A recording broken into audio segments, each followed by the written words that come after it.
ఏర్పాటు చేయబడ్డ పద్ధతులన్నీ రద్దయిపోయాయి. సిల్వర్ రక్తము సదాకాలమును సరిపడి ఒక్కడే బలిగా యేసు చనిపోయాడు కనుక అది తప్ప ఇంకొకటి ఏమీ అవసరం లేని మార్పు దక్క.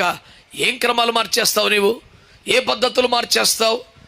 దేవుని బిడ్డలారా, ఈ వాక్యములను ఎరిగిన వారై దేవుని పని చేయవలసిన వారని నేను దేవుని వాక్యం ద్వారా మీరు జ్ఞాపకం చేస్తున్నాను.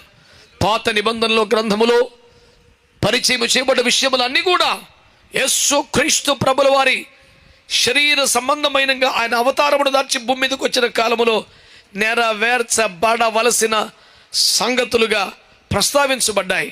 అందుకనే సువార్త చెబితే కూడా పాత నిబంధనలను అనుసరించి సువార్త చెప్పవచ్చునని ఫిలిప్ అనే దైవజనుడు అపోస్తలుల 8లో ఓ దేశపు ఆర్థిక మంత్రికి చెప్పిన సువార్త ద్వారా నిరూపించబడింది.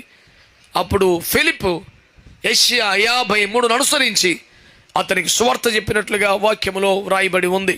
పాత నిబంధనల లేఖనముల ద్వారా యేసు క్రీస్తు సిల్వ రక్తపు సువార్తను ప్రకటించవచ్చు అనేది బైబిల్లో విధానం కనుక